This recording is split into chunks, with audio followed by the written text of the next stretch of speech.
It does save them. I'm so excited to find out that, like, it just saves all of my lives. So I'm up this morning because it's so fucking hot that I can't sleep. For those that don't know, my AC is broke, and it's been broke for about 9 months. That was the main reason that I moved back from Florida, because I was in Florida this time last year, and I had been in Florida for about a year and a half.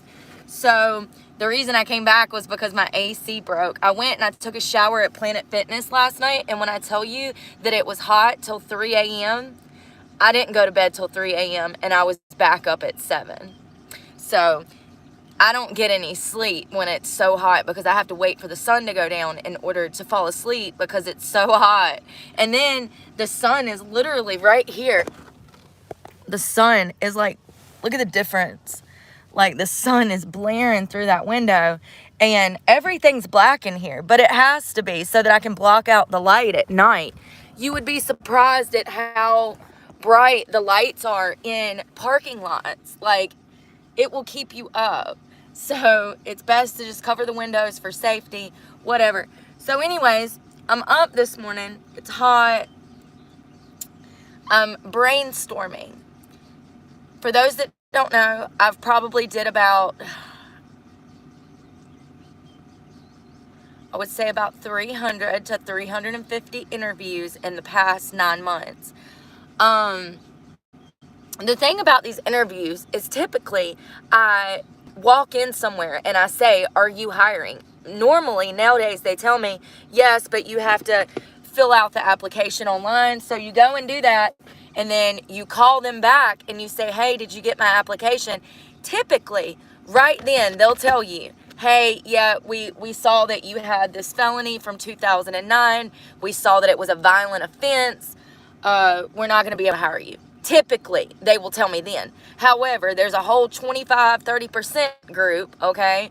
That's about 50% of the jobs that I go into. They tell me straight up, after I go through the process of filling out the application, putting in all of my information, then they tell me, either through a Zoom call, a phone call, or meeting in person, that they can't hire me. Okay?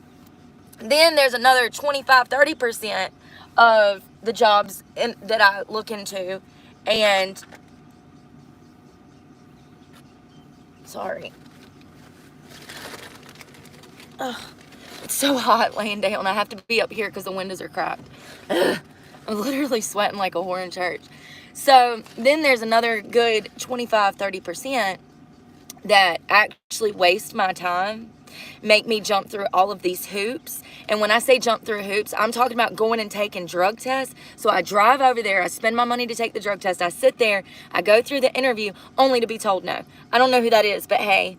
So, like, it's very complicated. You know, I have people telling me that I need to try harder.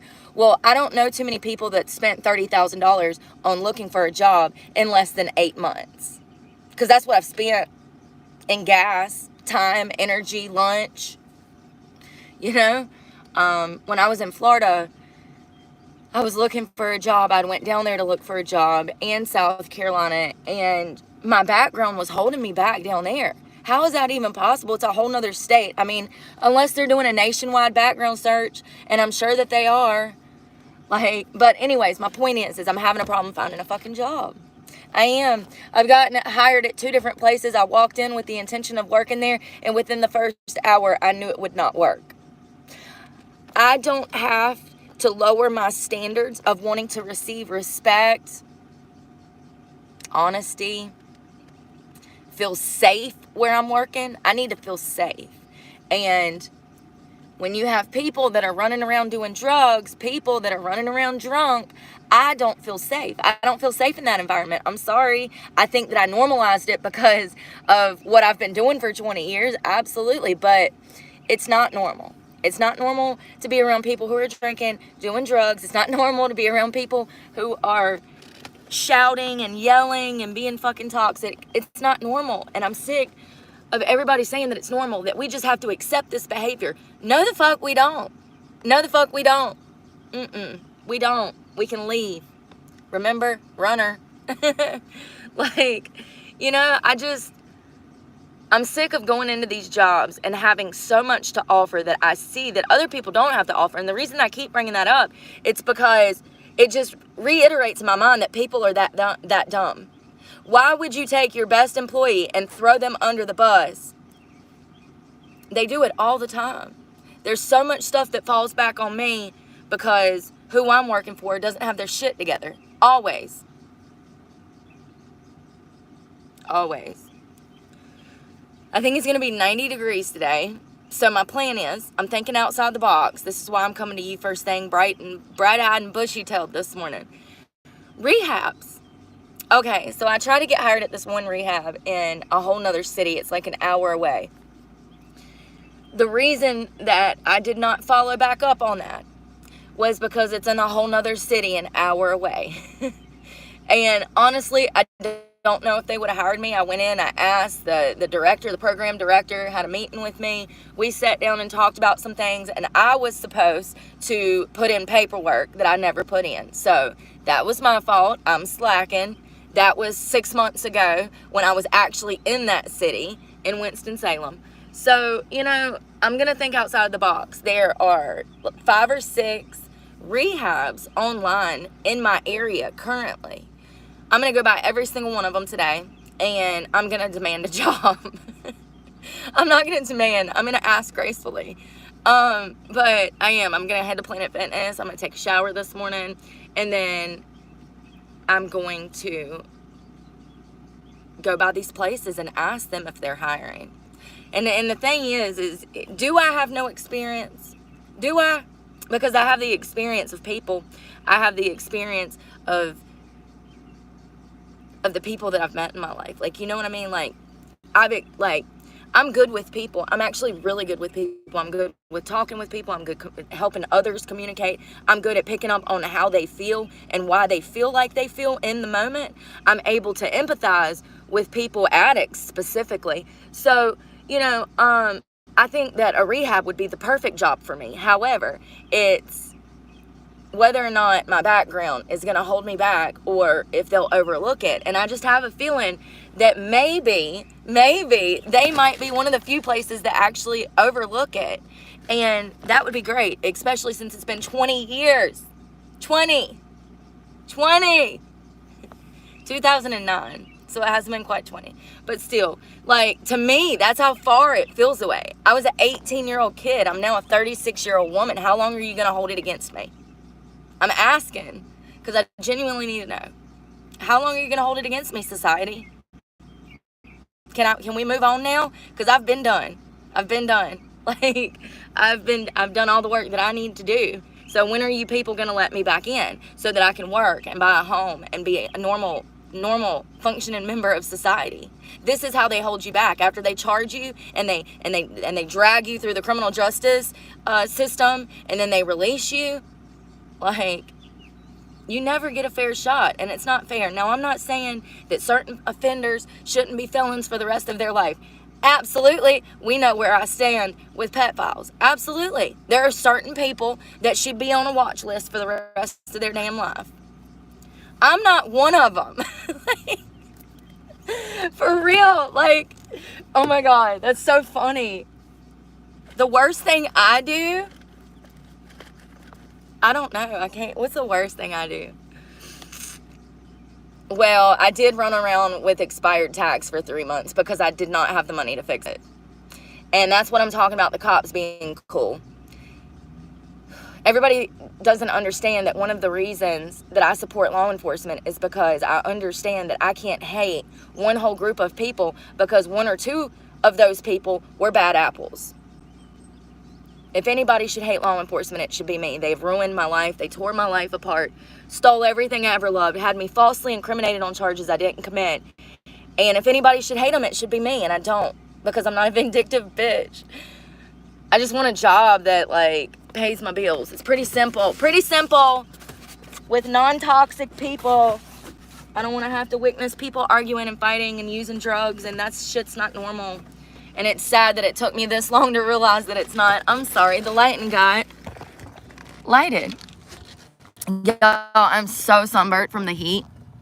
I've got to get my AC fixed. I've just been, who buys a brand new $50,000 truck and the AC breaks within a year?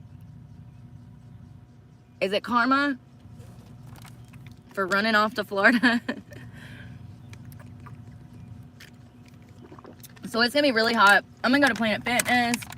I'm gonna put my makeup on, makeup and a dress on. I'm gonna put me a dress on, and then I'm just gonna go to every single doctor's office in the area and ask for a job. Listen, Erin Brockovich did it, and she got a job, okay? What was that old man's name? She put him through the ringer. She ended up rich, though. True story. Love that movie. My mom did, too. So anyways, freaking, I'm just going to go ask for a job. I'm literally just going to stop at random places that I know wouldn't hire me. How about that? Or I assume that wouldn't hire me. What's the point in shooting for, I mean, I should just shoot for the stars.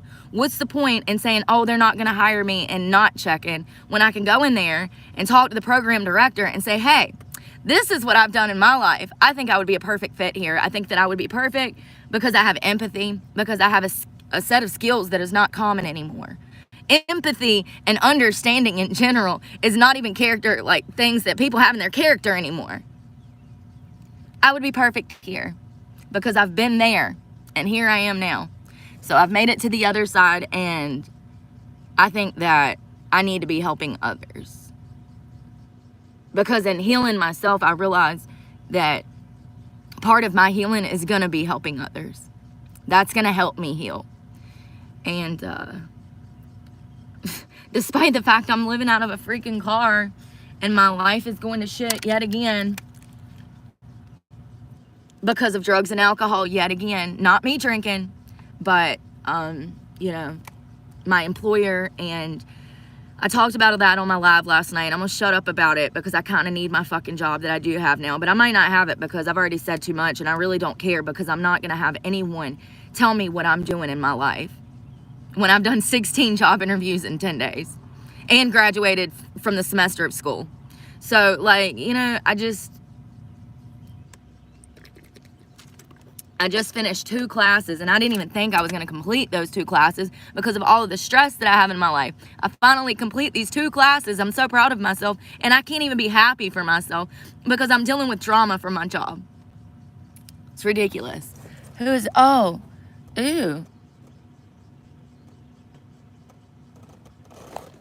There's comments on here. I don't know how the comments work, you guys. I don't know how the comments work. Hello. It starts with a K. Hey.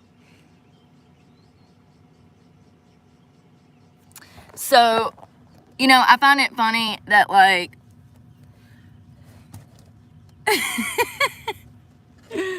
I find it funny that, like, I don't know, Instagram and this is completely different.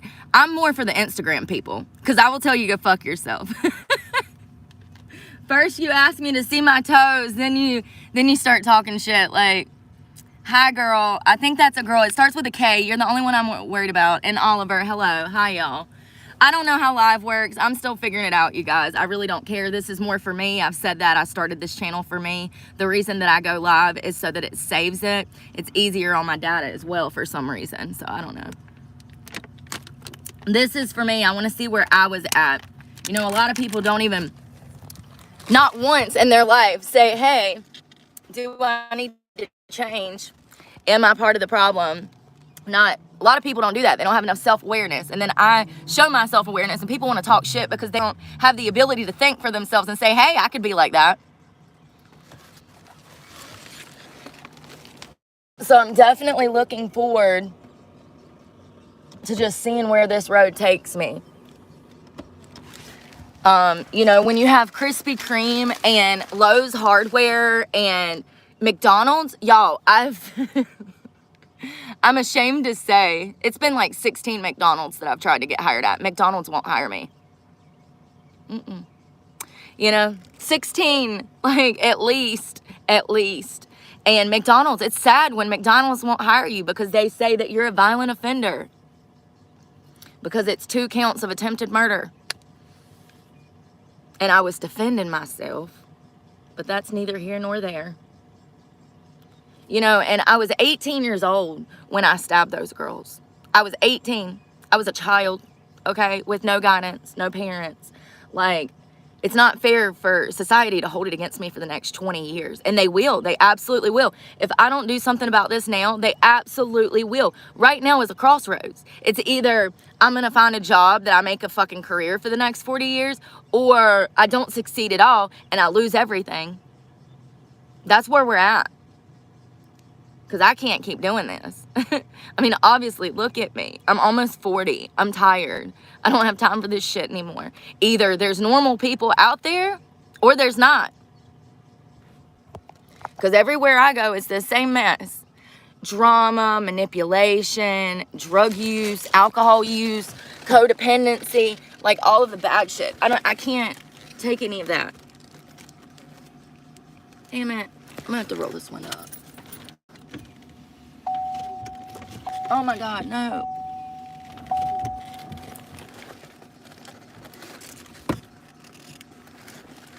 A lot of people don't think about this stuff. You know, I get it. A lot of people don't have the wherewithal to say, oh, I need to, like,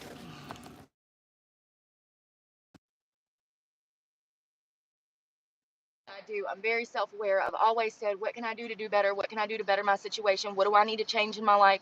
Where do I need to go? What direction do I need to be running in? That's why I did 2 classes last semester, because I wanted to see if I could even complete the 2 classes. These people were trying to make me sign a $150,000 loan for Florida State at Jacksonville. They wanted me to go to this freaking, I wanted to go to Florida State at Jacksonville. So I moved to Florida. I enroll in school. I go through the residency process. They deny my residency, which was fine. And I would have had to take out almost a $60,000 loan. It would have been $58,000, and you know that it would have been more on top of more. But by the time I completed a degree, it would have been close to $200,000 that I was in debt. I wasn't doing it. I can't do that. That's not the type of life that I'm from. You know, I don't have mom and daddy in the background ready to fucking pay my student loans. I'm on my own. So I moved back to North Carolina because my residency. I was like, oh, well, then I'll be a North Carolina resident. So I go and I get into school. I take 2 classes this semester, right? I just wanted to see if I could keep up with those 2 classes with all of the stress and the added bullshit that I have in my everyday life. Like, it's not that easy to be out here doing 2-3 job interviews a day, plus it being so hot. Like, people don't understand how hot it is. It's going to be 90 degrees today. You can die from being in heat like that. And not having air in my car, people do not understand why I'm just sitting in my car. Like, I'm sitting in my car so that I don't pass out, because I don't have the energy to do everything I need to do. Like, people don't get it. Like, why go sit at Walmart for 3 hours? Well, if I'm sitting at Walmart for 3 hours, I live in my car, so I have to be sitting somewhere. That's why I was sitting at Walmart for 3 hours, because it's hotter than Satan's farts out here. And it's hot. And, like, y'all, it's amazing to me how many people, you know, isn't it amazing how many people think that they can live your life better than you're living it? Like, okay, girl, go ahead, take the wheel. If you think you can live my life better than me, take the wheel. And in reality, they wouldn't last one day in your shoes. I'm telling you, they wouldn't last one day in your shoes. They think that they know what you're up to. Instead of just asking, that's what gets me. Why not ask me what I'm doing? Why not ask me? Because I'll show you. That's another reason I'm going to start doing a lot more lives, because I understand that me going missing on here probably looks like I'm up to some nefarious shit. What it is that I have a crappy phone plan. I have Boost Mobile, and they only give me a certain amount of data. I got a full-time. It says that, you know, you get unlimited data. That's bullshit. We all know that that's lie. It ended up, you know, it ends up slowing down to the point that your phone won't work at all.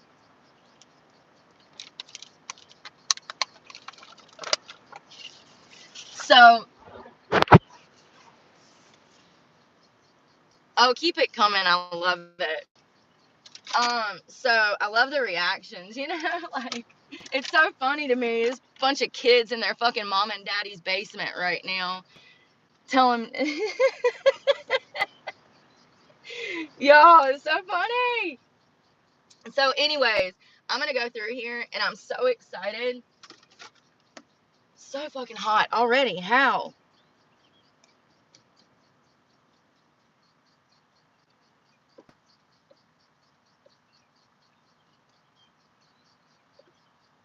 People be walking by, creeping me out.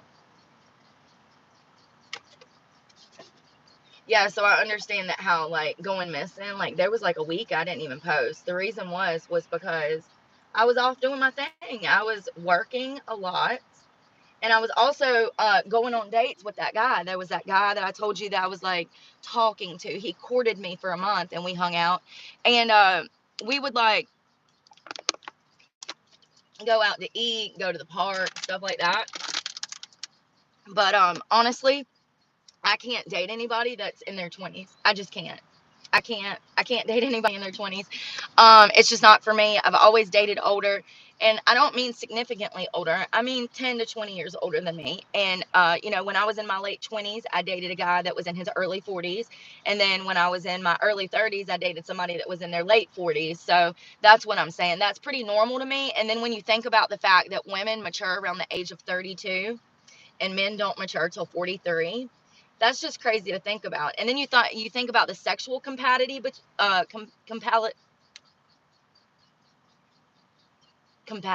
between two people. If you know me, you know.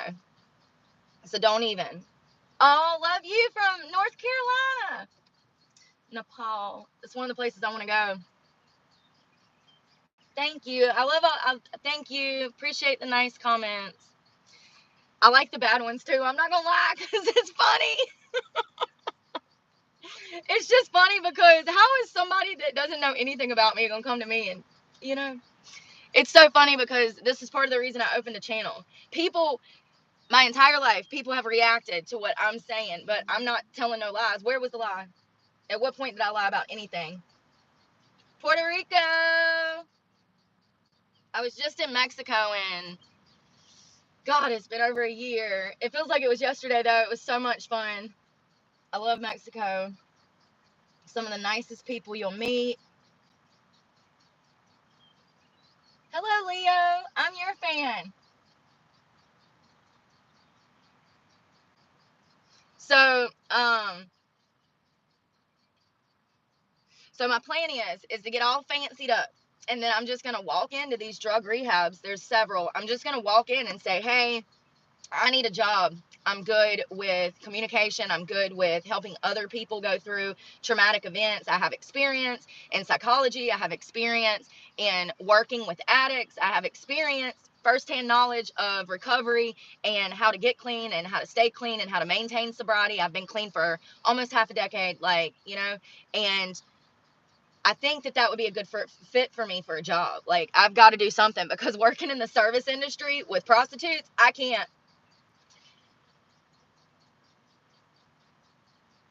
It's bad when you can't even find a waitress or bartending position because all of the restaurants are demanding that you sell your ass out the back of a restaurant. This is a real phenomenon. And y'all, I'm going to do a long video on this one day. Not a long, like a 30-minute video talking about all of the restaurants that have been busted. I've actually been collecting data for like 3 weeks. It is unbelievable how many restaurants have recently been busted for prostitution, and they were forcing their waitresses and bartenders to perform sex acts out the back of a restaurant. And if you don't do it, you don't have a job. That's discrimination, by the way. That's highly illegal to coerce your employee into doing something illegal. And when they don't, you punish them. Highly illegal. And if anybody's treating you like that at work, you need to call the EEOC and the Department of Labor and probably the police department too. It's just messed up. And I'm not going for it. I'm not feeding into that because that's not the person I am. I don't care what anyone wants to sell about me. The reason that I don't want to sell my body is because I have a soul. I'm glad that somebody brought that up. Because I have a soul. I have a beautiful body and I work hard. I work out, I tan, I gym, I laundry. I take very good care of myself. But the reason that I don't want to be a prostitute is because it's not healthy. Because that behavior leads to drug use and drug use leads to death. I like living. I've worked hard to get sober. I've worked hard to get sober. Can I stand up? No, I can't. Thank you, Michael. I hope your day goes good.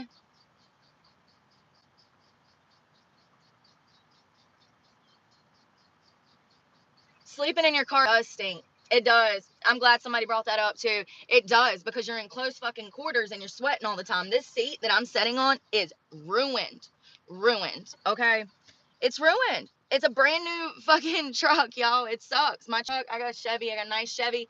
You know, I'm grateful for this. When I got clean 4 years ago, I bought this truck for myself. I was working hard. I was making great money. It was before the start of this recession. I'm going to call it what it is. We're in a recession, or depression, whatever you want to call it. But that's what I'm going through. I don't know what everybody else is going through, but I just know that the people I know, we're struggling right now. So I bought this truck when I was making really good money. I was living in $1 million house. I had things figured out, so I thought I did. I woke up one day and I realized that everybody around me didn't love me. They were using me. I was allowing them to use me. There was some codependency and abuse going on, and I left. And I've been doing this since. And it does stink, especially in the summertime. I'm literally sweating right now. There's sweat dripping right now. It's hot. It is what it is. You know, Planet Fitness will be your best friend. This time of year, going to the river a lot comes in handy, because if you're at the river, you can just throw a towel down and enjoy the river and get a tan and enjoy the water there. It makes it not so bad. I want to get my AC fixed, but I don't even know how much that's going to start at, because this is a newer truck. So it could be upwards of a couple grand, couple $100 at the very least. I don't know. I thought that it was the Freon, so I went and bought a kit, tried to put that in. That didn't work. Then a friend of mine that was assisting with something else that went wrong with my truck, brand new truck, it's broke down every week. Make it make sense. So my friend notices that there's not a fan. There's a fan in the engine that's not moving like it should. And so he's like, well, I think your compressor's out, your AC compressor. I don't know what that is. I'm probably saying it wrong. Hello from, hi, India. Devenish. That's a beautiful name. I can't say it, but I can tell it's gorgeous. Devenish. I love it. And I think that's Jessica. I think so. Y'all, I'm bad with names. I can barely speak English. Okay, I can barely speak English. Cut your girl some break. And you don't have anything to be sorry about. Nobody does. This is my fault. And you know, at this point, I do live in my car, and I have for less than a year now, full term. Now, I tried this in Florida during the weather. My AC broke at the start of the summer, and I moved back to North Carolina. It does stink. I've already, you know, you can't. Here's the thing. I have tons and tons of this. I use all kinds of stuff like this. But what I do is, you see my window covers are actually material. So 2 or 3 times a week, I strip my bed. I get all of my blankets, my dirty clothes. That's a dirty shirt. And I take down my window covers and everything that is cloth.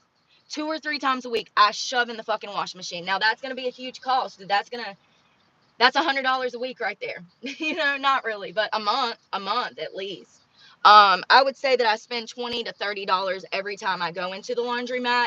Now, if I'm doing that 2 or 3 times a week, then that is around, you do the math, $90. So it just depends on what I'm washing, but my window covers are washable. Everything's washable. However, this seat that I'm sitting on is this weird, it's made out of this weird material, like, it's like this weird, not wet, not dry material. And there's no way to really clean it because of the type of material that it is. Now, I do have one of those handheld Bissels that, like, it's like a carpet cleaner for cleaning your carpet. I have one of those, and I use that in here quite a bit to get the sweat, because it's literally freaking 8:30 and I'm sweating so bad. Like, my hair, I took a shower at Planet Fitness last night and my hair is soaked under here already. So it's already hot, you know, like, and it's going to get hotter. It's going to turn another 20 degrees hotter. So the best plan of action for me today is to go check out all of these jobs that I'm interested in.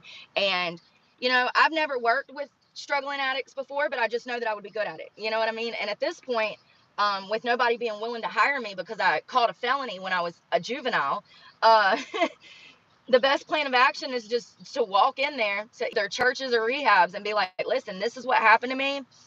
I'm a different person now. I've been on the right track for 4 years. My life has progressively gotten worse because of the state of the economy. Okay, people don't understand that I was already poor before COVID. I mean, I really was. Just because I lived in $1 million house doesn't make that $1 million house my house. It's like people telling me that this truck is an asset. No, it's not. No, it's not. And I just, I think that I have to manifest what I want. I really do. I think that it's important to manifest what we want. And I hear that a lot. And I say, oh, yeah, I'm going to do that. And I don't. And so I think that walking into these rehabs, walking into these drug facilities and just saying, hey, I need a job. I think that would be putting my best foot forward. That would be manifesting. That's how you manifest something. You go after it. You go after it. You put your best foot forward. You get in there and you let them know you want that job. And that's what I'm going to do. And I haven't did that before and I'm really nervous about it. But why do I live in my car? Well, the main reason is that I don't have $50,000 to $100,000 to buy a home. At my age, I'm almost 40. At my age, it would be counterproductive to spend money on an apartment, in my opinion. Especially when I have this truck built out, and other than it being hot, it's a great gig for me.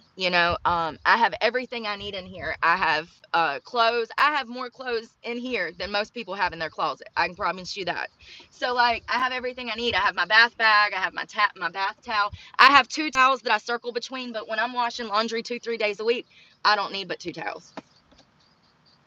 I live in my car because I don't have the money. I know summer is just getting started too. You are right. You are right, Vibrant Die. That's what I'm saying. Something's got to happen because I can't do this. I'm too old for this. I'm telling y'all, I drank 3 Gatorades yesterday. I didn't even use the bathroom last night. That means you're dehydrated. When you're taking in fluids like that and you don't go use the bathroom, you're dehydrated extremely. You can also tell by the color of your urine if you don't know. The darker, the more dehydrated you are. So I'm going to shut up about pee now. I'm just trying to explain, how hot it is and how bad it is. So anyways, going back to why I live like this. So I would need a significant amount of money to move in anywhere. The great thing about me is that I don't have any debt. The only debt I have is this truck loan, and it's halfway paid for. But I'm talking about college debt, you know, any kind of like foreclosure debt. Like, I don't know. I'm just saying I don't have any freaking debt. Credit card debt, hospital bills. I don't have any of that debt. My credit score is good. So potentially, my hope after the crash, I'm joking. Something's got to happen with the housing market, y'all. That's all I'm saying. This is not sustainable. So, and I've been saying maybe we'll have a crash and I'll be able to get a house on a discount. That's my dream. I don't know if it'll happen. Probably not. But if it does, just remember, I said it here first. So, I would have to have a significant amount of money that I just do not have. And even if I had it, I would feel so uncomfortable with dropping my life savings on a damn house. That's crazy to me. I was homeless in Phoenix until I moved to North Carolina in 2012. I hope you're not still homeless. I'm glad I was homeless until, yeah, bro. Yo, I'm blonde too. I'm ditzy as hell. I'm glad you're not homeless anymore.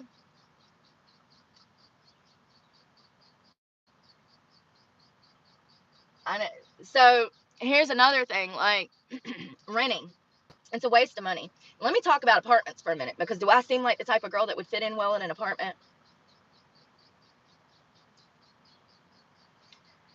I don't understand how people do it, honestly. I can ride through an apartment complex and I'm ready to go. You know what I mean? Get out of here. Be a group of kids on the sidewalk that look like they would jump you for a Snickers. Okay? I've been through some rough apartments, y'all. And I don't want to be in that environment. Like when I'm and when I'm paying over $1,000 a month, I want peace. That's what I'm paying for. I'm paying for my peace and serenity in a spot to lay my head and have peace. I don't want to I don't want to be hearing kids crying. And I'm sorry, this is probably me telling my age, but I don't need to be hearing you young and cry. I don't need to hear you and your boyfriend doing what y'all do. I don't need to hear y'all arguing. And that's how it is in apartments. And you think about the lack of respect that people have for each other here in society nowadays. Think about the lack of respect. I just know that it would not be good for me to move into an apartment. But not only that, I'm not making excuses. If I had to go to an apartment, I would go to an apartment. I'm just saying I'm not wasting my money on it. But also, they won't rent to me. I'm a felon. I almost murdered 2 people in 2009 when I was a juvenile. Okay, I was a kid defending myself. I got in a fight. 2 girls got hurt. And it's been held against me for 20 years, which is part of the reason, some of the things that have led to my downfall. That's part of my downfall, is being charged with a felony at such a young age, not realizing the magnitude of the situation and not being able to turn it around at all or even fight for myself. And not only that, but I can't rent certain places. I can't get jobs. Y'all, I've done over 300 job interviews in less than 8 months. Nowhere will hire me because it says that I attempted to murder 2 people on my record. It looks bad. It sounds bad. Let me tell you how bad it sounds. Assault with a deadly weapon inflicting serious injury with intent to kill. That sounds pretty fucking bad. I'm not 54. I know it's impossible. I look great. I still look like I'm in my late 20s, in my opinion. And I don't even have makeup on. I look rough. Like, I literally just rolled out of the freaking bed, y'all. So I feel great about myself. I'm blessed that I still look as good as I do after shooting heroin for 17 years, 15 years. It's a blessing that my arms are not ruined, that my body's not ruined, because I had to do laser tattoo removal to get all the track marks off my arms when I first got clean. I had black marks going up my arms. I used to shoot about $300, if not more, of heroin a day. Black tar, not fentanyl. I'm old school. I have a house in the middle of the forest. All cap. So you like knives? No, I have that for protection because I have lots of weapons around this vehicle, actually.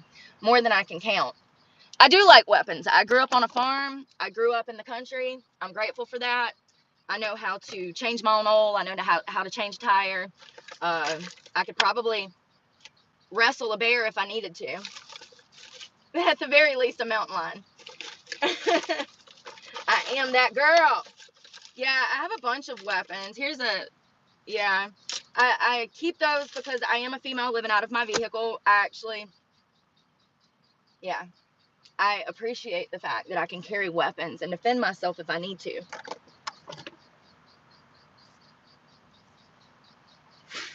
I am a little bit of a psycho. Well, I wouldn't say a psycho like in a bad way. Like, I'm spazzy. I'm in your face. I'm loud.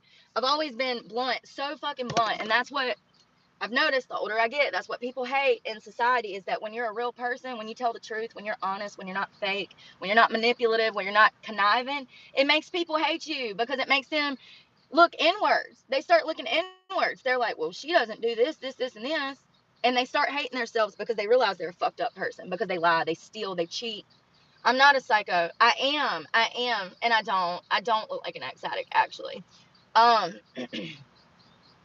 So I'm just like, dude, thank you. Oh my God. Since January 23rd of 12, congratulations on your dude, getting away from tar is very hard. It is.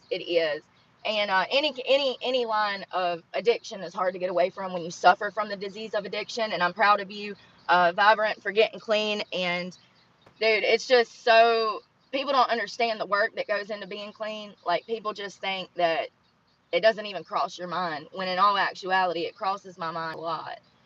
The use of drugs, what life would be like if I went back to that. But I've been clean for such a significant period of time that I don't really think about that anymore. But people that don't have support, they do. They think about it on a daily basis. They fantasize of getting high again. They might just not have the resources to do that. And it's sad. I mean, a lot of people fall back into the disease of addiction because they don't have the support that they need. A huge portion of deaths every year are relapse deaths. And we don't even talk about those. We don't even acknowledge those people that had one bad day but had been clean for 10 years, ran into the wrong person at the convenience store, decided to get high one last time because they were having a bad day, and they don't live. They just die. It really upsets me. So anyways, I need to be helping people. And that's what I'm going to do today. I'm going to walk into every single rehab and I'm going to say, hey, I need a job. I got clean. I got away from everybody that I was allowing to harm me. Y'all told me to do this and I do it, and life has progressively gotten worse. Like, what am I supposed to do? You know, when McDonald's and Krispy Kreme and Lowe's Hardware and Tractor Supply won't hire you, I'm at the bottom. And the only thing that I can do is keep pressing forward and just go in there and demand a damn job. Go in there and tell the truth. Go in there and say what I believe to be true, that I could help others, that I show a level of empathy and compassion that I think would be beneficial for people who are suffering from addiction. It's pretty simple.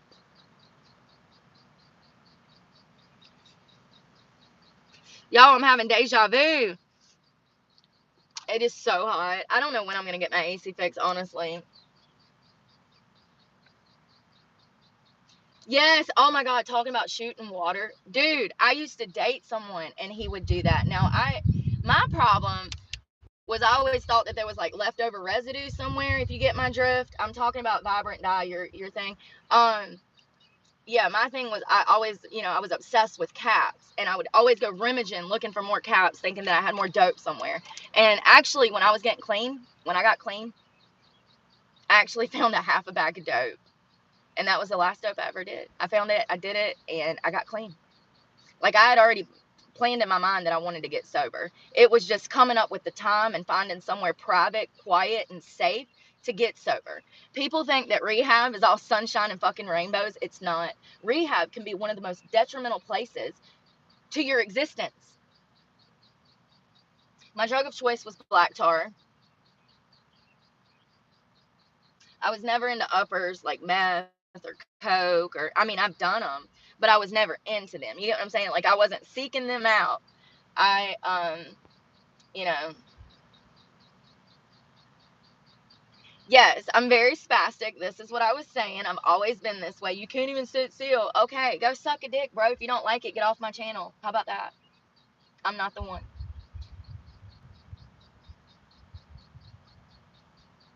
There's always prostitution. Yeah, that's what I was saying. Here's the thing. Let me tell you something about prostitution. These girls are out here that are prostitutes that are doing drugs. They're doing drugs to cover up the fact that they're prostituting. It's a circle. These girls, they get into prostitution, then they get on drugs. The majority of the time, in my opinion, from the people that I've met, the people that I've talked to. I was a dancer for 17 years. I was a stripper. I've seen it all. So I've met prostitutes, tons of them. I've known prostitutes. I've had friends that were prostitutes. Most of the time, and from the ones that I've known, what happens is they come into the industry, specifically stripping.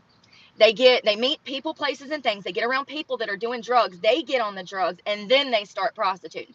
That's been my experience working in strip clubs.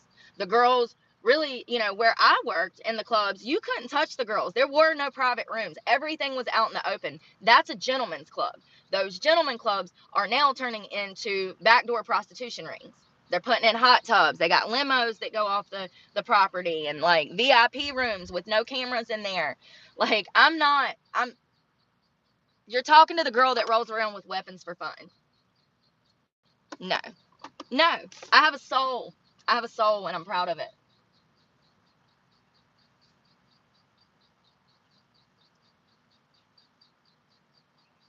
See, rehab, I told you, some of the most detrimental places. I'm so sorry about your brother. That's fucking horrible. A lot of us don't even make it out. That's what I'm saying. And I don't have anyone in my life telling me, you should be proud of yourself, Brooke. Instead, I have people like this coming on here saying you can't even sit still. Yes, because I was asleep for 15 years on heroin, you dumbass. Like, people are so stupid. That's another reason I opened this channel. I'm like, people cannot possibly be this dumb, but they are. They are, y'all. They are. I woke up. I got clean. I woke up And I'm out here being the fucking voice of reason, the ex-stripper, the ex-junkie, the ex-con. I'm saying maybe we shouldn't do this. Maybe we should show a little more class and couth and have some morals and values about ourselves. Everywhere I go, from restaurants, everywhere. Everywhere I go. No, I don't take crap off of anybody. My parents raised me that way. They beat the hell out of me. They said the only people that could be mean to me was them, and they're dead. So, what's a moderator? Black tar is heroin. It's black tar was before fentanyl. Black tar was a sticky black substance that they called black tar, and you would have to melt it down and apply heat to it so that you could get it in the syringe to get it in your arm.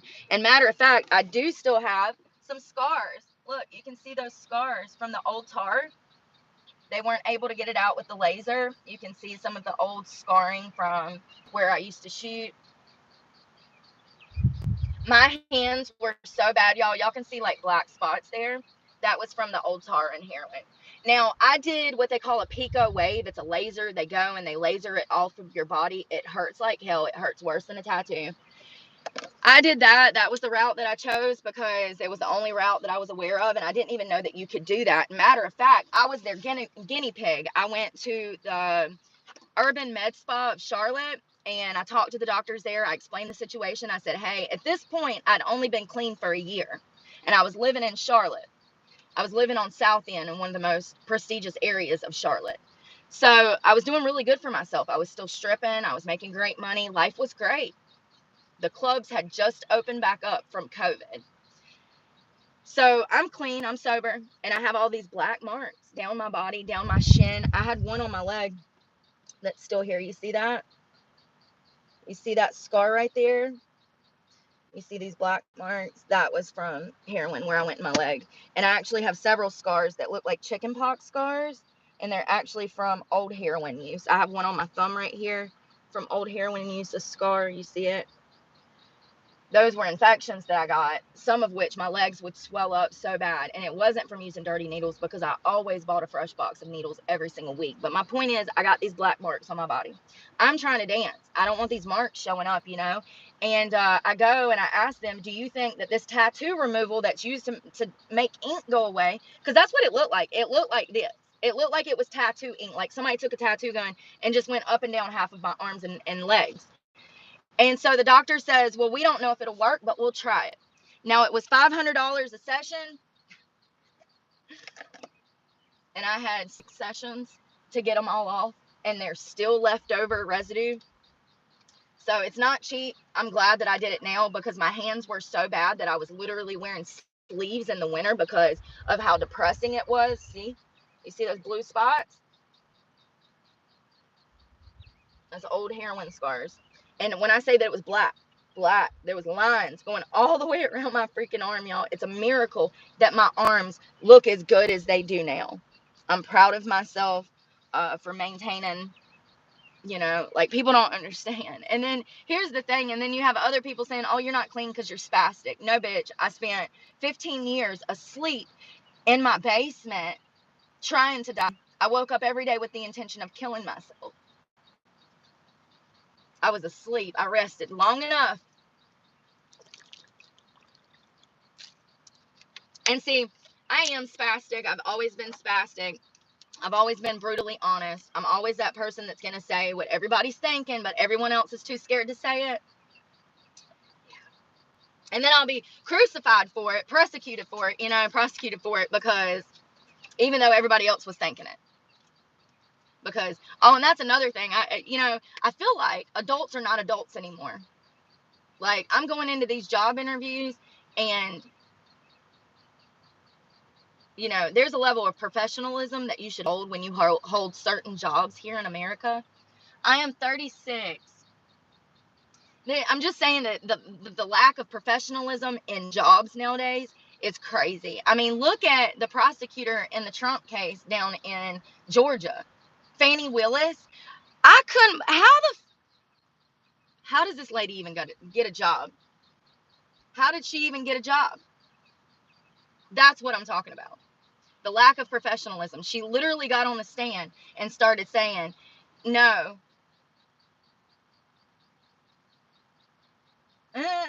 Speed. I've never even seen Speed. Ain't that meth? Ain't Speed meth? Is that the same thing? I don't know.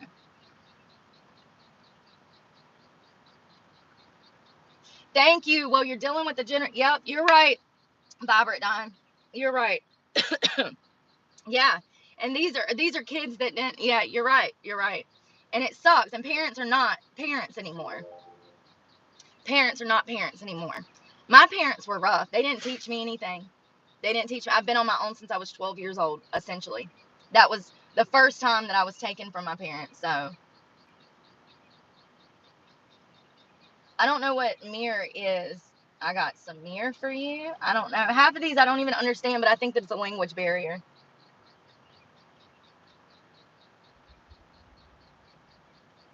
Look, tweak the fuck out.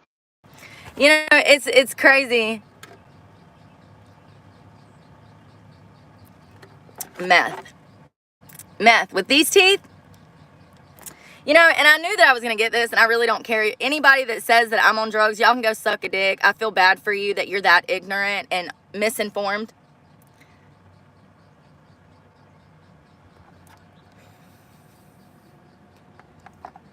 That's so sad that you're being a single parent. That's got to be really hard, dude. Really, really hard. Hello, Malgili? I'm probably saying that wrong. I feel bad for people, you know, like, and here's the thing, y'all, you can really see how miserable people are in moments like this, because people that are happy with themselves don't go out of their way to try to bring somebody else down that's trying to succeed in life. That's really sad. I mean, I pray for people like that. I do. I'm gonna pray for you, Steez Mans. You know, I didn't make hundreds of thousands of dollars a year being ugly, sweetie. And I'm not at all. You know, it's probably some guy that's fucking been up all night gaming in his fucking boxers. He was about to go to bed, and then he finds my live and clicks on it. Probably a bum with no job. Mad at me because I'm trying to go find one. You're right, Rampart. You are absolutely right. The swamp doesn't care, and that's part of the problem. And I don't understand why people are not more mad. We should be in the streets rioting, because minimum wage is not where it needs to be. We should be in the streets rioting over a lot of stuff about the fact that, you know, we have a president that is a known pedophile that is running this country. Well, he ain't running it. The Obamas are running it, in my opinion. But I digress. Like, you're right. The swamp doesn't care, and it's only going to get worse. Things are going to get more expensive. Insurance is going to keep going up. Housing prices are going to keep going up. It's going to get worse before baby boy gets back in office. Florida, hey, I love Florida. Y'all, I just moved back from Florida. Man, I would literally yesterday, I went through some stuff at my current job. I have other jobs, you know. I need like 5. So, I was going through something at my other job, and I literally debated just taking off to Florida. I've done that so much. I'm a runner. My attachment style is detachment. Like, I just run. And I was going through some stuff yesterday, and I seriously started debating going to Florida, because it wouldn't be the first time. I've took off several times. I actually lived in Florida twice, Jacksonville once, and outside of Miami and Hialeah. And I miss it. I miss Florida. Florida has my heart. A little piece of my heart is there. I am trash, baby, and I'm proud of it. Proud of it. South Carolina, I love you.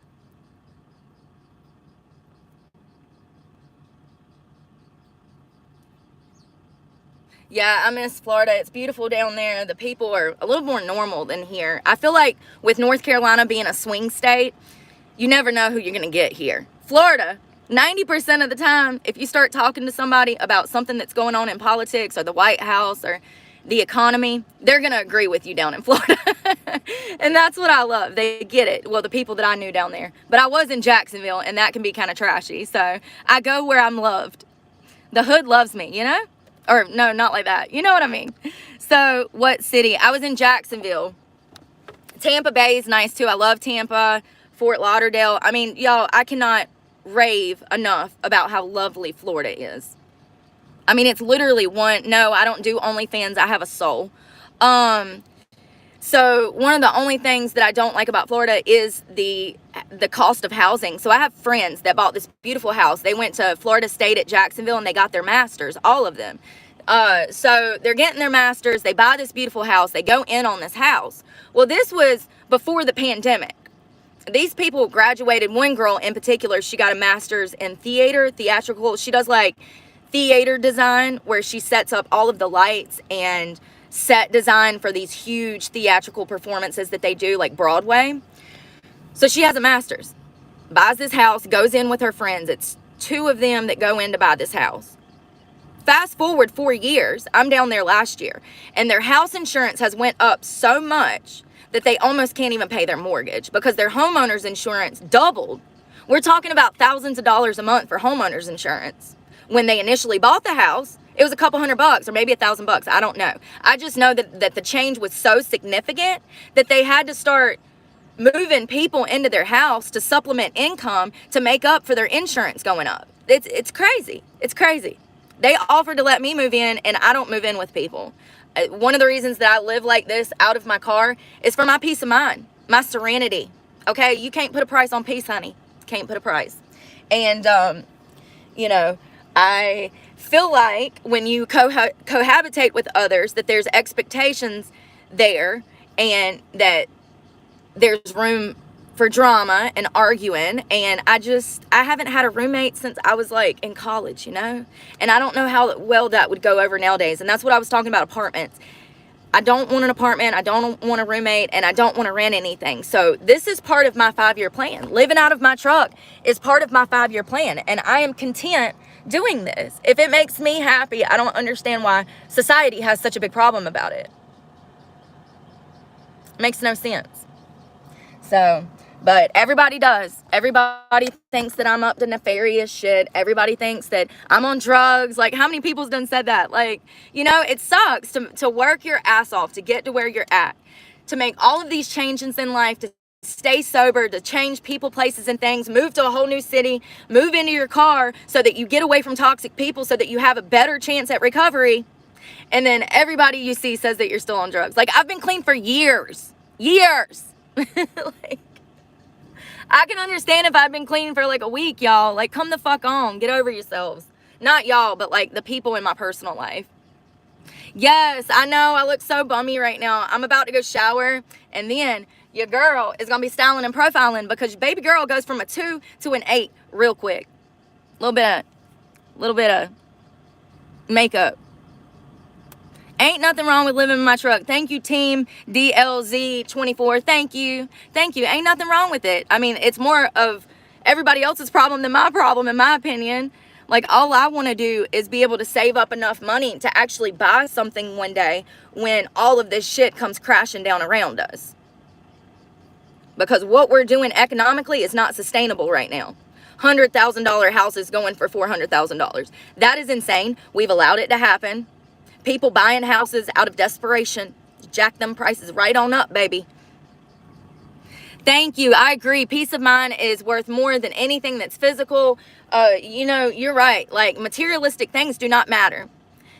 And that's what I'm saying. When you had it all, when you've lived in $1 million house that you had to spend 6 hours just to do the downstairs fucking hardwood floors to mop and sweep, when you've had that type of lifestyle and you've been exposed to those things, and then you throw it all away. I threw it all away. I walked away from it all for a reason, for my sanity, to have peace, to know that the people that were around me were not going to fuck me over and screw me over and mistreat me and abuse me sexually and do all of these horrible things to me. I walked away to save myself, and if this is what makes me happy, let me be happy. Thank you. Exactly, TJ. Exactly. And another thing, when I go into like certain jobs, like I just got hired at this restaurant 3 months ago and had to quit because the girls were trying to bully me because I'm happy. These girls would show up to a bartending position in pajamas, y'all. Pajamas. I show up dressed to the 10s, to the 9s, okay? Looking cute as hell. Always do. I don't care where I go. I look good. And they would get mad at me. and treat me like crap, and they tried to bully me because I was happy, because I was a friendly person, because I would talk to customers and go out of my way to help people. This is a problem, and this is what I was talking about, the upcoming youth and entering back into the work, back into like I call it a regular job, because where I work now, I know everybody. I don't have to deal with drama. I don't have to deal with people being two-faced or manipulative or people gossiping behind my back. Where I work currently, I don't have any of that going on, because I work with a lot of boomers. So I work at a winery, and I love it. We do weddings and events, and I absolutely love it. It's a higher end establishment. It's a family-friendly environment. It's more of an event center. So anyways, I love it because people treat me good there. But then I need another job, and I've been looking for another job for 8 months. The only reason I have this job is because I knew this lady. Nowhere will hire me because I'm a felon from 20 years ago. I caught 2 felonies in 2009. And so I go into these jobs, and everybody treats me like shit. Everything's good usually the first day. Then the second day, that's when shit starts going AWOL. It's like, whoa, yesterday y'all were saying y'all wanted me to stay here. Y'all hope that I stay here and that I become the 3rd bartender. Y'all wanted to be the 3 musketeers on Monday. But then Tuesday, y'all try to put me in the kitchen to serve food because your boyfriend's coming into the bar and you can't stand not being the center of attention behind the bar. It's childish, it's immature, and I don't have the patience to jump through all of the mental hoops that some of these jobs are throwing at me. And so I quit. I'm just being honest. I ain't got time for it. I'm not making enough money to care. It's minimum wage. Like, thank you, John. I'm always going to be happy. And you know, I think another thing that pisses people off, it's like, how can this girl literally be homeless and be so fucking happy? And you know, I have friends that, most of my friends, most people that I run circles with, they own their own businesses, their houses are paid off, their kids are in college, or their kids are having their grandkids by now. Most of the people that I know are very well established. They're from, they have generational wealth. And so they don't understand, you know, but there was my point. I missed my point. I do have ADHD bad, y'all. My ADHD is so bad. When I tell you that it's hot right now, let's see how hot it is, because I'm literally sweating. I have like sweat just dripping. I was about to say something about generational wealth and how most of the people I know have generational wealth. There was a point and I forgot. But a lot of these people, they don't understand what it's like, you know, to have your parents die at a young age, to be, you know, SA'd at a young age. And, you know, a lot of people have never been through stuff like that. And I understand. And that's why I want to talk about these things, because there's a lot more people that have been through these things. Drug addiction, you know, abuse, things like that. There's a lot more that has than hasn't, in my opinion, in my experience. And so trying to find this job, so I'm just going to walk into a rehab this morning. I'm going to go to every rehab in my area. I'm going to go to the gym first. I'm going to shower. And then I'm going to go to these rehabs, and I'm going to ask them if they'll hire me. And now I have no experience. However, I do have experience, don't I? I have street experience. I have drug experience. I have dope experience. Like, I have a lot of experience. I have experience with dealing with addicts. I have experience in knowing what these people are going to be talking about, specifically the ins and outs of what they're going to be discussing every day in therapy or group counseling or one-on-one sessions. So I have enough experience, in my opinion. I'm really empathetic. I have so much compassion and empathy for others that I don't even know what to do with it. It literally tears me apart. I'll start crying just saying that. So I need to be helping other people, because the past 4 years I've taken care of myself. I've helped myself. I've got myself on track, and I'm happy, and it's time to give back. So I don't know if I said this, but I literally just woke up. So if I look like I smoke crack, it's because I just woke up. Like, I would love to see what you look like when you first wake up. Love to see. Please show me right now. Quit here. Yes. Okay. That's another thing. Yes, TJ, heroin and the gym. Heroin addicts love to go to the gym. I'm a gym buff myself. I love it. I love it. And there's nothing like running on the treadmill and then jumping off the treadmill, the high that you get. That's the closest thing to high that I've been in 4 years. Is getting on the treadmill, running really fast. You do get high, y'all. You will feel like you're floating. It's crazy. I love that. But that's bad, see? But I'll run, like, you got to get in, I don't know, a good mile, okay, at a fast speed. We're talking 4.5, 5.5, maybe even 6.0. So you get on there, you have a blessed day, not a furry. But you get on there and then you get off, y'all, and you have to be careful because it feels like you're floating and you get high from it. You do, it's intoxicating. But that's the highest that I've been in 4 years. Now, I've made it perfectly clear that I'm a fan of CBD and THC products. I think that they can be very beneficial for someone who is getting clean, when, like, the early stages of getting clean, like when you're literally going through detox, when you're detoxing. I think that marijuana is wonderful for people who are actually going through detox, and CBD. I quit dope and got hooked on tie-dye. I know that's right. I want to do one of those kits. Y'all remember those kits you could get from Walmart? Me and my brothers used to do them all the time. You buy the t-shirt and it comes with the dye, and then you just put the rubber bands on it and do it. I want to do one of those. It's been a long time since I did one. I haven't did one since I was probably a kid. I could probably do it better now. At least that's what I think, till you get it home and then you do it and you unroll it and all the colors bled together. Not a furry. I can't find my other phone. I was trying to look up where you were from. I don't know where that is.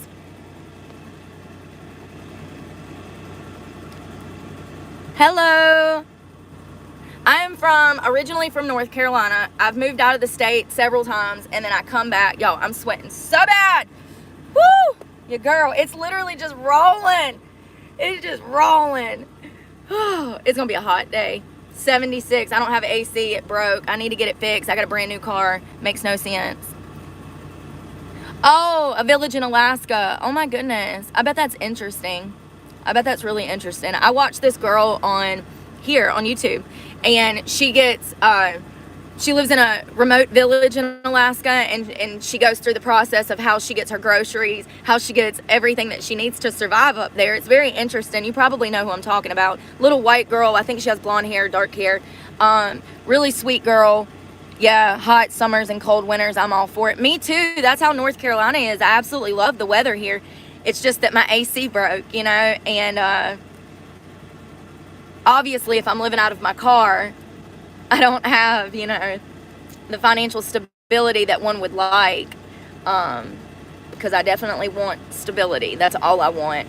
You see that guy that went viral for he went viral for being normal and boring. Like, he literally would wake up, get his morning routine done, go to work, his 9 to 5. It went viral, y'all. It's got millions of views, and everybody was calling him boring and saying that he's a bad person because he lives such a boring life. That's sad. That's sad that that's where we're at as a society. That this man is doing the healthiest stuff for him, the happiest stuff for him, and people are bashing him, saying that he's boring and lame. No, I want to be boring and lame. Like I said last night, when I was going on those dates with that guy, this guy was courting me. He was ready to go. I'm not ready to go. Baby, I went. I'm ready to sit down, lay down, rest. You know, and when you meet somebody in the dating world, you have to make sure that y'all are on the same page when it comes to things like that, because that would have been a huge issue down the road.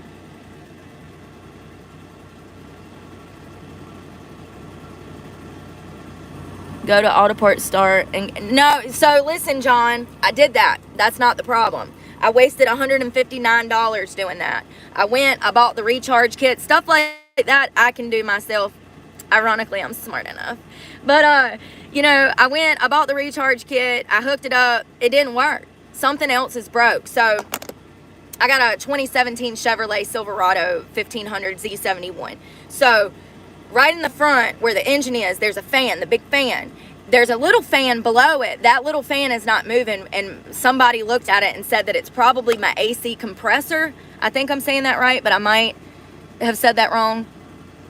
So the recharge can was a waste of money.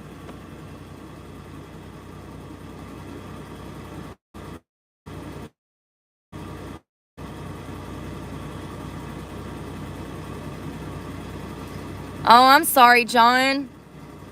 That sucks. Did you get the vaccine? I'm sorry. It's not now to crack jokes, but for real, did you get the vaccine? I mean, it's sad to bring that up, but y'all, there's no denying the amount of people that are out here just dropping into fucking cardiac arrest. high school students, healthy high school students that are just dropping from cardiac arrest. And I'm not allowed to talk about this. I'm scared. I don't know how live works. This is only my second live, you guys. And, you know, I don't know how live works. If I say things that I shouldn't say, if it just cuts off, I don't know. But what I will say is there is no denying now that people, doctors, experts are coming out that we jumped too fast with that medication, with the vaccine. We jumped too fast. We were all panicking. We were in a mass pandemic, you know. I get how things took off. I get how things progressed, how it snowballed. And we now know that that vaccine is not healthy. Now, there are people that are beginning to do the research to confirm or deny if the reason that a lot of people are dropping dead from these heart issues is linked to the vaccine. There's people that are doing that now. And hi, hobo. Mullet is crazy. I wish I had a mullet. I would love a mullet, y'all. I am that girl. I already got the fucking aviator shades to go with it. Not aviator shades, but what are they called? What are these called, y'all? This would be perfect with a mullet. That bitch be blowing in the wind. I would love it. Oh, I would love it. I know, that's what I'm saying. I don't know what I can talk about on here. Don't speak truth or they'll ban you, right? And I've already had one guideline violation, and it was speaking over the vaccine. So, do y'all remember when Kobe Bryant's son, Rodney, I think his name was Rodney James. Listen, one of the basketball players' sons just went into cardiac arrest at like 19. He just dropped. He had a heart issue. We don't know what it was, but he just dropped. And I did a video on talking about the vaccine and the links. I said that I think in future years we're going to see professionals coming forward stating that a lot of these issues we're seeing in the younger generation stem from the vaccine. That's all I said. I said that I think in future years people are going to come forward and prove that this vaccine was not good. And they fucking gave me a guideline violation. That's one strike against me, and I can't do anything about it. Over saying that I think in a few years, blah, blah, blah, blah, blah. Y'all, it's getting so hot. I got to take my window covers down and make a move because it is literally so hot.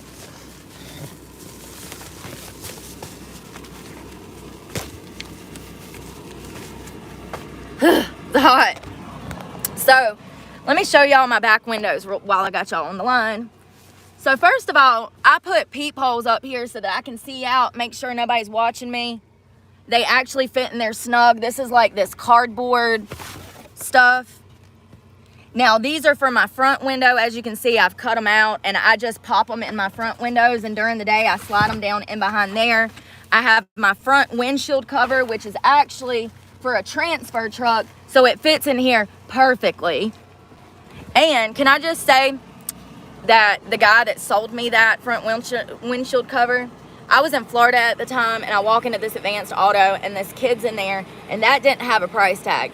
I don't know who you are, but I love you because I later looked that thing up, and it's like $30, $25, and he gave me that damn thing for $5, y'all, because there was no price on it. He could tell. I remember him being in the parking lot when I pulled up, and my car was real junky back then. Like, I didn't have it so discreet like I have it now. Like, it's very discreet from the outside. You can't tell I live in here, but back in the day, I didn't have it set up, and you could see that I lived in my car. And so I remember pulling up, and he's standing outside the Advanced Auto, and I go in there, I grab windshield wiper fluid, I grabbed the front window cover, and he gave it to me for $5, and that really, like, helped me. I remember things like that. When people are kind to me like that, I remember it. He didn't have to do that. He could have charged me $30 for that thing, and he gave it to me for $5. I remember little people's acts of kindness. I broke down at McDonald's a couple weeks ago. I come out, I went inside to pee. I had to pee before bed. I go in, and I come out, my car won't crank. And I don't have mom and daddy, you know. Everybody's dead. So I was panicking. I was like, oh my God, what am I going to do? So I go in McDonald's. I ask them if I can leave my car there for a little while. They tell me that it's fine. And I go to walk out of the McDonald's, and the guy goes, hold on. And he starts screaming. He's like, does anybody have any jumper cables? And I was like, oh my God. So embarrassed. I could die. I could crawl under the counter. And one of the girls in there that was a worker, she had a parent and she jumped me off. It's things like that that give me fucking faith in humanity, because that's the type of person I am. That's the type of person I am. If I see somebody broke down on the side of the road, especially in the middle of nowhere, I'm going to stop and say, hey, are you okay?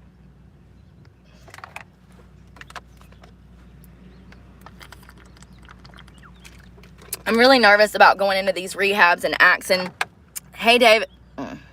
Hey, David. And asking for a job, y'all. Like, it's making me nervous. I feel like I'm going to throw up just thinking about it. I'm going to take a shower and I'm just going to walk in there and be like, listen, is your program director here? Because they usually have, these rehabs usually have a program director. So I'm just going to be like, do y'all have a program director? And I'm just going to ask to talk to the program director, and I'm just going to say, like, I need a job. Like, I need a job. Because what I'm doing is not working. So obviously I need to be helping other people, because that's the direction God's pushing me in. Because everybody that I'm coming in contact with is pure evil. Pure evil. And it sucks.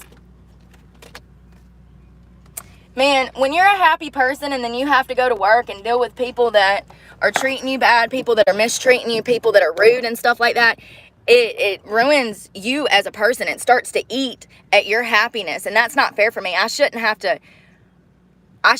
to not be happy because I have to work. Like, no. You know what's crazy though is I had this friend when I was working at the restaurant before I quit in Eden. So I worked at this restaurant, you guys, and they were trying to prostitute girls out of the backside of the restaurant.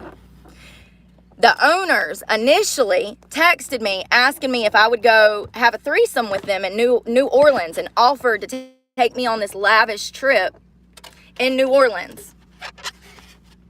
These people, I didn't even leave the interview, and these people were texting me trying to hook up with me.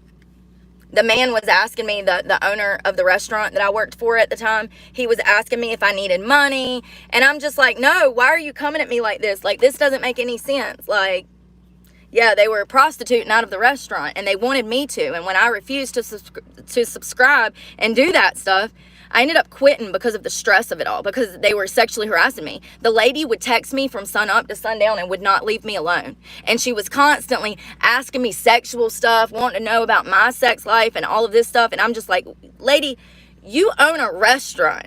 I thought I was going to be waiting tables and bartending, and y'all got me in here stressed the fuck out, ready to fucking literally relapse. Like, when you're in that situation, and the cook was on heroin, all of the girls had all night benders doing drugs, like, it is not a good environment. And I had a friend that told me to stay. She says, just stay. Every job's going to be like that. Every job is going to have people that are strung out on heroin asleep at the fryer, and the girls that are missing because they're prostituting out the back of a restaurant. So this is normal now? I'm asking, does anybody know? Has anybody heard of this? A restaurant. I don't know what Sorcon is. So I opened up a furniture business back in October of last year. And that was around the time that I decided to leave an abusive family member, someone that I'd been in a codependent relationship with. And so all of the furniture that I had for my furniture business is ironically still over there.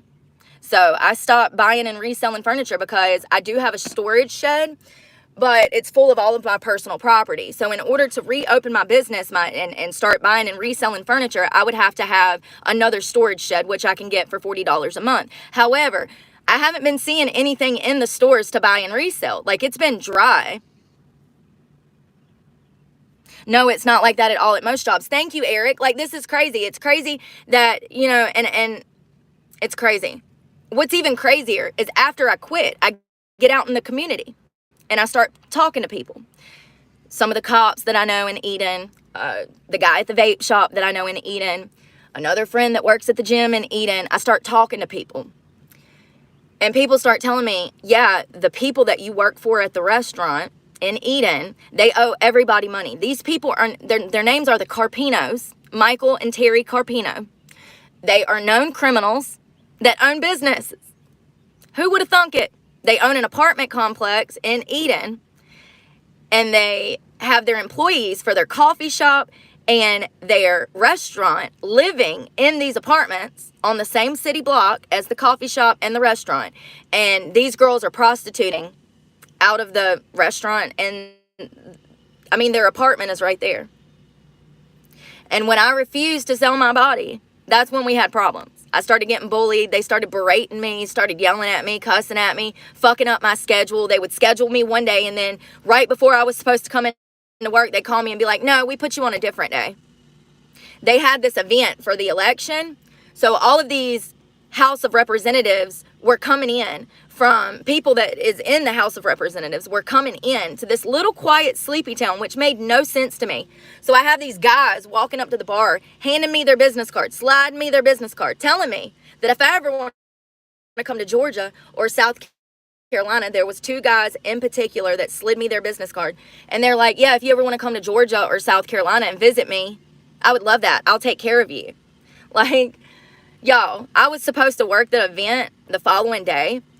These guys come in, they slide me their business cards on Thursday. One come in on Thursday, one come in on Friday. Saturday, I was supposed to work this event. Saturday morning, I woke up and I get a phone call and they said, oh, we've moved you to Sunday.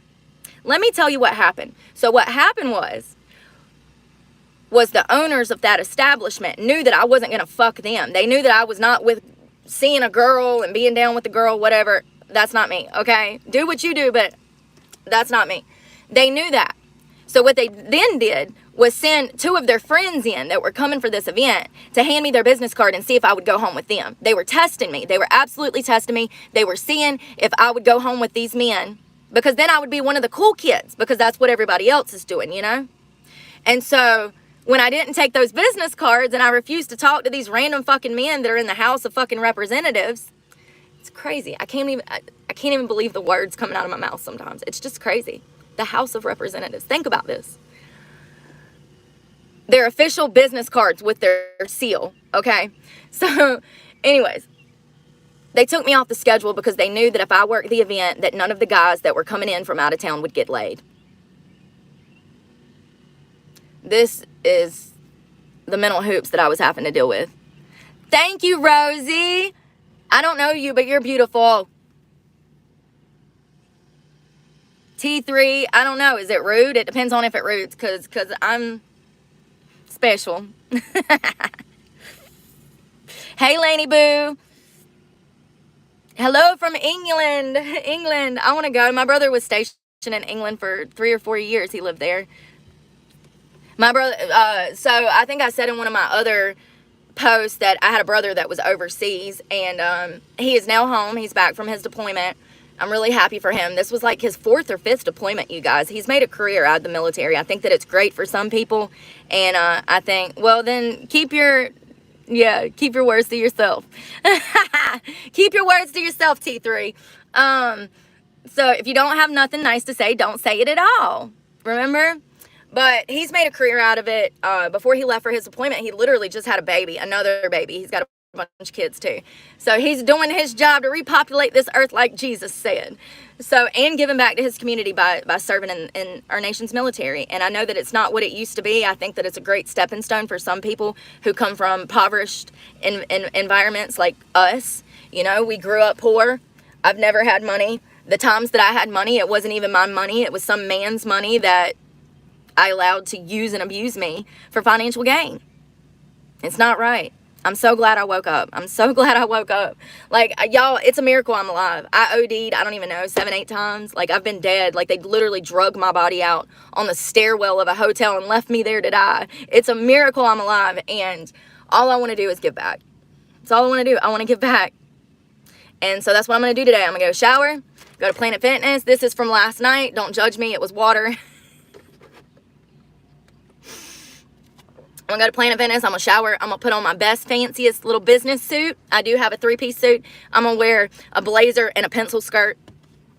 And I'm going to walk up in these rehabs, and I'm going to ask to talk to their program directors, and I'm going to say, I need to be helping others. I've been clean for 4 years. My life is in shambles. The only way that it's going to get better is if I start helping others. That's the only thing that's going to make me happy. And so that's what I'm going to do. When I tell y'all that the sweat is rolling, it feels like my tits are crying right now. It does. It feels like it's so hot. I'm going to run. I got to go get in the shower, and I'm just going to walk in and ask for a job. Simple as that. I can't do any better than what I'm doing. I've done 16 interviews in the past 10 days, and every single job has denied me access to that job. I'm talking Krispy Kreme, Lowe's Hardware, McDonald's. I've applied to like 16, 17 McDonald's. McDonald's will not hire me. Think about that. I don't even want to work at McDonald's. And like, one of my friends was like, why would you apply to McDonald's? Like, well, I'm doing the best that I can. I'm willing to take anything I can get. And she's like, well, it's only $7 an hour. How is that going to help you? Y'all, that, like I said, going back to some people think they can live your life better than you can. Okay. But they couldn't. They absolutely couldn't. This is somebody who has stability in their life that has generational wealth trying to tell me what I need to do. And don't let people run you like that. You were the captain of your ship. Thank you. Thank you so much. Chill till I die. Chi till I die. Chi till I die. There you go. I love chai tea too. I think that's what that is. Thank you so much. We don't hear that enough. And that's one of the reasons that I'm going to start doing more lives, because we need to commend the people that are out here sober. The amount of people that die from relapse deaths because they just don't have anybody to tell them that they're doing a great fucking job is unbelievable. And it's not fair. Who says they're hiring on their signs? BCI. But they say they're hiring on their signs. Shaking my head. Are you talking about McDonald's? Yeah, that's the biggest thing. Is keeping your mind busy, keeping your hands busy, changing people, places, and things. People don't understand why I'm in this backwoods bumpkin fucking town. Like, I'm in the middle of nowhere, y'all. And I love it. I love it because nobody knows me. Nobody is going to bother me. Nobody knows who I am. I can have some peace of mind here and be relaxed, you know? And that's all I want after, you know, the past 35 years of nothing but toxic and abuse and freaking, you know, after the past 35 years of being exposed to everything that I've been exposed to and being through the things that I've been through, the only thing that I need in my life right now is peace and a job. I just need to have some peace. I need some serenity. I need to be able to have a schedule, go to work every day, do normal people things. That's why I keep talking about the guy that went viral for being boring, working his 9 to 5. Like, that's what I want. He goes home and pets his dog and walks his dog after work and showers and then gets himself dinner and watches TV. That's normal. That's what I want. That's who I am.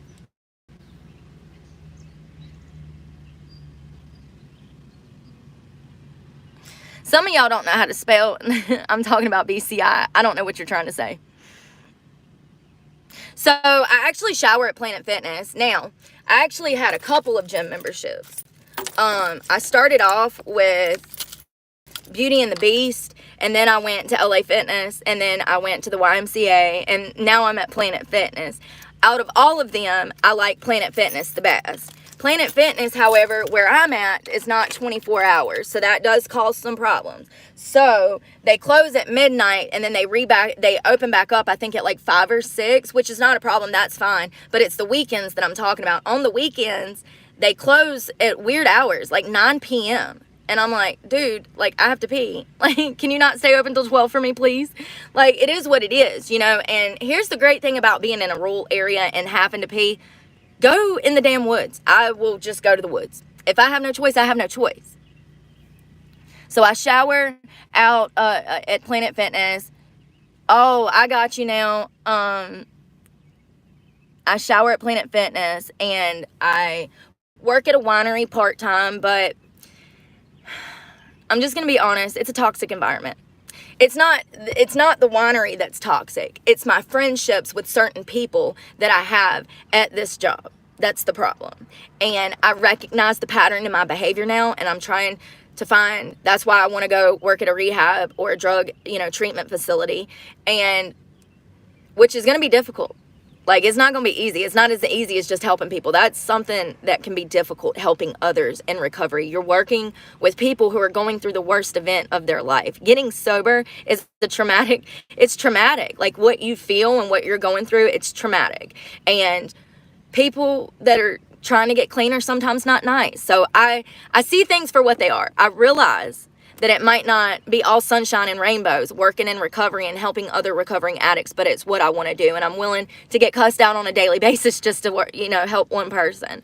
But the winery that I'm at currently it's a lot of hot and cold going on. There's no stability there. Everything's always up in the air. It seems as if my job is up in the air on a daily basis, and I don't like that. I need to know that where I'm working, I'm going to be working there next week and the following week and the following week and the following week. When you work for people that are wishy-washy, here's another thing that I've never talked about before, and I should.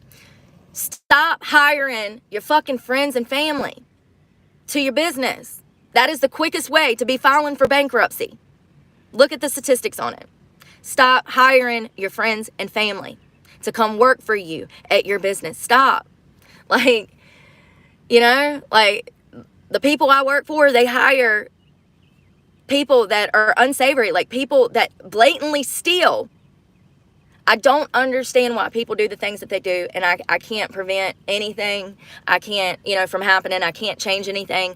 All I can do is move fucking forward and find a better fucking job. And that's what I'm trying to do. Y'all, I'm sweating so bad. I gotta go. Anyways, I'm out of here. I appreciate this live going better. Thank you for being sober, except for buds. Listen, I just said earlier, that's a whole topic for another day, but yeah. What is nepotism? Now I'm interested. Dude, alcohol can be alcohol is worse than marijuana, in my opinion. Alcohol is up there with heroin and methamphetamine, in my opinion. I'm just putting it out there. That's how I feel about it. I feel like alcohol, and here's the thing, in society, we're okay with it. We're okay with alcohol. Alcohol's fine. You got the green light on alcohol, and alcohol can be one of the most detrimental things to a person's whole environment, self, everything. Like, alcohol is just as bad as some of those harder end drugs in my personal experience. Congratulations on everyone. Oh, nepotism. Hiring friends is nepotism. I don't know what nepotism is, though. Listen, and here's the thing. There's a difference between hiring friends and family that want to actually work for you, and there's a whole different thing about hiring a friend because they've gaslighted you into hiring them. You know what I mean? And they're stealing from you. Like, I go into so many bars. I worked at so many bars and restaurants where people were just blatantly stealing, and the owners knew it, and they couldn't do anything about it. It was either close the doors and not make no money, or have the doors open and have half of their money stolen in the process of trying to make money, So, anyways, but I really appreciate all you guys being on this live with me. This was kind of fun. I had a good time. And, yeah, thank y'all for letting me cuss people out. Thank you for not saying, oh, you're being mean. No, I'm not being mean. They come at me first, so I'm just defending myself. Oh, okay. It means that you know someone who works there and they will hire you. Oh, okay. Alcohol is one of the worst. It is, and I'm proud of you, Eric. You should be proud of yourself, for real. Don't let anybody discourage you from staying on the path that you're on. And if they do, they're probably jealous. They're probably, I've talked about this before. Some people will give you shitty advice just in hopes of you doing it to watch you fail. And them's not your friends. Them's not your friends. But I'm your friend, and thank y'all for joining me. And I'm praying for you guys, and pray for me, because God knows I need it. Bye, y'all.